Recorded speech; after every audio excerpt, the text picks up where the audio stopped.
श्री स्वामी समर्थ। नमस्कार मंडळी, स्वागत आहे तुमचे माझ्या यूट्यूब चॅनलवरती।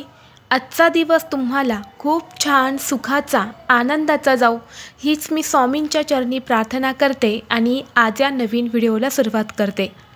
येत्या 21 जूनला म्हणजेच शनिवारी आलेली आहेत योगिनी एकादशी। प्रत्येक महिन्यामध्ये 2 एकादशी येतात आणि प्रत्येक एकादशीचं महत्त्व हे देखील वेगवेगळं असतं। या दिवशी भगवान विष्णूंची पूजा केली जाते। तसेच या दिवशी उपवास केल्याने सर्व पापांपासून मुक्ती मिळते। तसेच या दिवशी केलेल्या उपवासाचे महत्त्व 88,000 ब्राह्मणांना भोजन दिल्याच्या फळा एवढे आहे।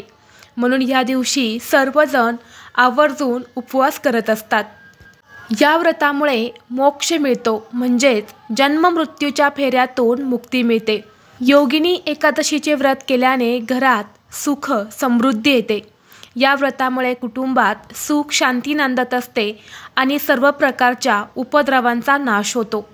असे मानले जाते की हे व्रत केल्याने आरोग्य हे चांगले राहते व सर्व रोग दुखणे आजार हे दूर होतात।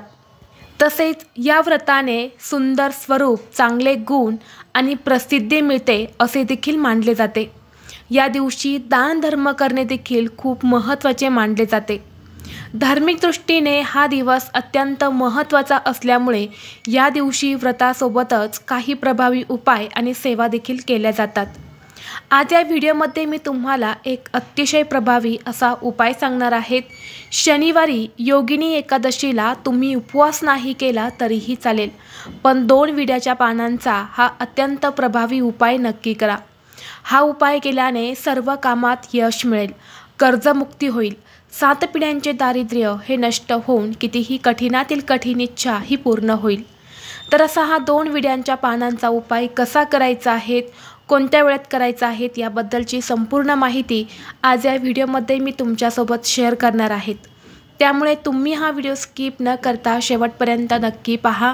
चॅनलवरती नवीन असाल तर सबस्क्राईब करा आणि असेच माहितीपूर्व नवनवीन व्हिडिओ पाहण्यासाठी बेल आयकॉनला प्रेस करा, म्हणजे जेव्हा कधी मी नवीन व्हिडिओ अपलोड करेल त्याचं नोटिफिकेशन सर्वात अगोदर तुम्हाला भेटेल आणि तुम्ही एक पण व्हिडिओ मिस करणार नाही।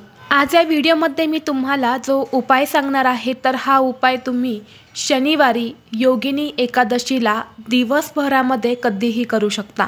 अगदी सकाळपासून ते रात्रीपर्यंत हा उपाय तुम्ही कधीही केला तरीही चालेल। विड्याची पानं ही धार्मिक आणि शुभ कार्यांमध्ये खूप महत्त्वाची मानली जातात। याला देवांचा वास असलेले पान देखील मानले जाते आणि विविध धार्मिक कार्यांमध्ये जसे की पूजेमध्ये किंवा हवन असेल, शुभ कार्यामध्ये याचा उपयोग जो आहे तर तो आवर्जून केला जातो। या पानांशिवाय कुठलाही शुभ कार्य हे देखील पूर्ण होत नाही। विड्याचे पान जे असते तर ते ब्रह्मा, विष्णू आणि महेश या 3 देवांचे प्रतीक मानले जाते आणि म्हणून ते पूजेमध्ये अतिशय पूजनीय आहेत। विड्याच्या पानांच्या विविध भागांमध्ये वेगवेगळ्या देवतांचा वास असतो। जसे की पहा, पानाचं जे टोक असतं तर त्या टोकामध्ये माता लक्ष्मी वास करते, मधोमध माता सरस्वती आणि देठामध्ये भगवान विष्णू वास करतात। आणि एकादशी तिथी जी आहे तर ती देखील माता लक्ष्मी आणि भगवान विष्णू समर्पित आहे आणि म्हणूनच आपल्याला एकादशीला हा उपाय जो आहे तर तो करायचा आहे।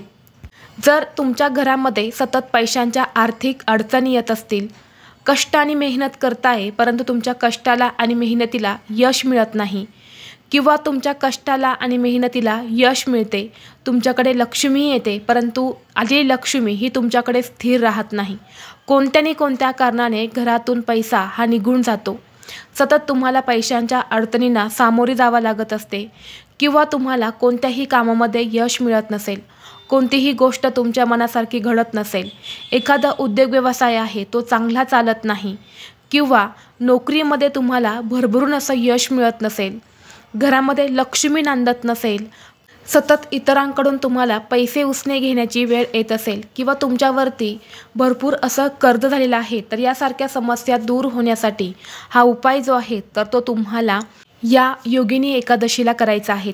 आपल्या शास्त्रामध्ये सांगितलेला उपाय आहेत, अतिशय प्रभावी आणि साधा सोपा उपाय आहेत, त्यामुळे तुम्ही हा उपाय नक्की करा। उपाय करण्यासाठी तुम्हाला शनिवारी म्हणजेच योगिनी एकादशीला सकाळी लवकर उठायचं आहे। स्वच्छ स्नान करायचं आहे। अंघोळीच्या पाण्यामध्ये गंगाजल असेल तर गंगाजल टाकायचं आहे, नसेल तर थोडीशी हळद टाकायची आहे आणि त्या पाण्याने तुम्हाला स्नान करायचं आहे। यानंतर ना आपल्या देवघरामध्ये जर विष्णूंची मूर्ती असेल तर विष्णूंच्या मूर्तीवरती अभिषेक करायचा आहे। भगवान विष्णूंची मूर्ती नसेल तर बाळकृष्णांची मूर्ती ही प्रत्येकाच्या घरामध्ये असतेच, तर त्या मूर्तीवरती अभिषेक करायचा आहे। भगवान विष्णूंना पिवळी फुलं, पिवळ्या रंगाचा नैवेद्य जसे की केळी, पिवळ्या रंगाची मिठाई तुम्ही प्रसाद म्हणून अर्पण करू शकता। भगवान विष्णूंना तुळशीपत्र हे आवर्जून अर्पण करायचं आहे। धूप दीप अगरबत्ती लावून तुम्हाला वातावरण हे प्रसन्न करायचं आहे आणि यानंतर लगेच तुम्ही हा उपाय केला तरीही चालेल, किंवा सकाळी तुम्ही पूजा केली आणि यानंतर तुम्ही दुपारी किंवा सायंकाळी हा उपाय केला तरीही चालेल। फक्त उपाय हा आपल्या देवघरासमोर करायचा आहे, त्यामुळे सर्वप्रथम तुम्हाला देवघरामध्ये दिवा लावून घ्यायचा आहे। कारण आपण जी काही सेवा करतो किंवा जो काही उपाय करतो तर ती सेवा किंवा तो उपाय देवांपर्यंत पोहोचवण्याचं काम दिवा हा करत असतो। दिवा हा आपला साक्षीदार असतो, त्यामुळे दिवा लावायचा आणि यानंतर या उपायाला सुरुवात करायची। उपाय करण्यासाठी तुम्हाला एक विड्याचं पान घ्यायचं आहे, चांगलं घ्यायचं आहे, कुठेही फाटलेलं किंवा देठ नसलेलं असं पान घेऊ नका। एक चांगलं तुम्हाला विड्याचं पान घ्यायचं आहे, ज्याला खाऊचं पान किंवा सुपारीचं पान देखील म्हटलं जातं। तर तुम्हाला एक विड्याचं पान घ्यायचं आहे, स्वच्छ धुवून पुसून काढायचं आहे। यानंतर थोडंसं कुंकू घ्यायचं आहे, कुंकवामध्ये पाणी टाकायचं आहे। एक तुम्हाला काडी घ्यायची आहेत आणि त्या कुंकवाच्या गंधाने तुम्हाला त्या पानावरती ओम विष्णवे नमः हा मंत्र लिहायचा आहे। यानंतर तुम्हाला हे पान आपल्या देवघरामध्ये भगवान विष्णूंच्या मूर्तीसमोर ठेवायचं आहे। ठेवताना देठ हा देवाकडे येईल अशा पद्धतीने हे पान ठेवायचं आहे। विष्णूंची मूर्ती नसेल तर माता लक्ष्मीच्या फोटोसमोर किंवा मूर्तीसमोर तुम्हाला ठेवायचं आहे। यानंतर ना त्या पानाला हळदी कुंकू अक्षदा फुले अर्पण करायचे आहेत, धूप दीप अगरबत्ती ओवाळून घ्यायचे आहेत। यानंतर तिथे बसून तुम्हाला एक वेळा विष्णू सहस्रनामाचं पठण करायचं आहे। जर पठण करणं शक्य नसेल तर श्रवण करायचं आहे। त्याचबरोबर एक वेळा तुम्हाला श्री सुक्तमचं पठण करायचं आहे। तसेच 108 वेळा ओम नमो भगवते वासुदेवाय नमः या मंत्राचा जप करायचा आहे। दोन्ही हात जोडून भगवान विष्णू आणि माता लक्ष्मीचं नामस्मरण करायचं आहे आणि हे पान दिवसभर रात्रभर तसंच तुमच्या देवघरामध्ये ठेवायचं आहे। दुसऱ्या दिवशी रविवार आहे, सकाळी लवकर उठायचं आहे, स्वच्छ स्नान करायचं। एक पिवळ्या रंगाचा धागा घ्यायचा, पिवळ्या रंगाचा धागा नसेल तर पांढऱ्या रंगाचा धागा घ्या, त्यात थोडीशी हळद लावून तो धागा पिवळा बनवा आणि यानंतर त्या विड्याच्या पानाला तुम्हाला तो पिवळा धागा गुंडाळायचा आहे आणि यानंतर हे पान तुम्हाला तुमच्या पैशांच्या तिजोरीमध्ये ठेवायचं आहे। जेव्हा तुम्ही हा उपाय करता तेव्हा ते पान अभिमंत्रित होते आणि हे पान जेव्हा तुम्ही तिजोरीमध्ये ठेवता तेव्हा पैसे येण्याचे मार्ग हे सगळे मोकळे होतात।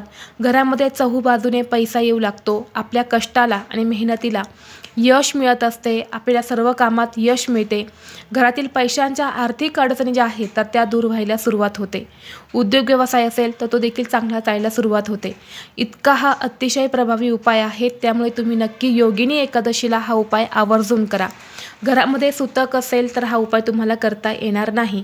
जर स्त्रियांना मासिक धर्म असेल तर पुरुषांनी हा उपाय केला तरीसुद्धा चालेल। त्याचबरोबर या दिवशी शनिवार आहे, योगिनी एकादशी ही शनिवारी आलेली आहेत आणि शनिवार हा हनुमानाला देखील समर्पित असणारा दिवस आहे। जर तुम्हाला सतत अडचण येत असेल, कोणत्याही कामामध्ये यश मिळत नसेल, सतत तुम्हाला संकटांचा सामना करावा लागत असेल, कोणतीही गोष्ट ही तुमच्या मनासारखी घडत नसेल तर संकटमोचक हनुमानांना तुम्हाला विड्याची 2 पानं अर्पण करायची आहेत आणि तिथेच मंदिरामध्ये बसून तुम्हाला एक वेळा हनुमान चालिसाचा पाठ करायचा आहे। जर या दिवशी आपण हनुमानाला 2 विड्याची पानं अर्पण करून हनुमान चालिसाचा पाठ केला तर आपल्या आयुष्यातील सर्व दुःख, संकट, अडचणी ज्या आहेत तर त्या दूर होतात आणि भगवान हनुमान हे आपल्यावरती प्रसन्न होतात, कारण हनुमानांना विड्याची पानं ही अत्यंत प्रिय आहेत। त्याचबरोबर जर तुमच्या घरामध्ये काही नकारात्मक ऊर्जा असेल, यामुळे घरामध्ये सतत वाद विवाद क्लेश भांडणे होत असेल, अलक्ष्मी असेल, घरातलं दारिद्र्य हे संपायचं नाव घेत नसेल तर तुम्ही एक विड्याचं पान हे तुमच्या घराच्या मुख्य दरवाजावरती, म्हणजेच आपल्या घराचा मुख्य दरवाजा जो उंबरठा असतो तर त्या उंबरठ्यावरती मधोमध ठेवायचं आहे। यामुळे आपल्या घरातील नकारात्मक ऊर्जा जी आहे तर ती दूर होते आणि घरामध्ये सुख, शांती, समृद्धी ही नांदू लागते। तर अशा पद्धतीने तुम्हाला विड्याच्या पानांचे हे काही प्रभावी उपाय जे आहेत तर ते योगिनी एकादशीला करायचे आहेत। व्हिडिओ तुम्हाला आवडला तर लाईक करा, चॅनलवरती नवीन असाल तर सबस्क्राईब करा आणि हा व्हिडिओ आपल्या मित्रपरिवारासोबत जास्तीत जास्त शेअर करा। चला तर मग भेटू असंच पुढल्या एका नवीन व्हिडिओमध्ये। तोपर्यंत सर्वांना श्री स्वामी समर्थ।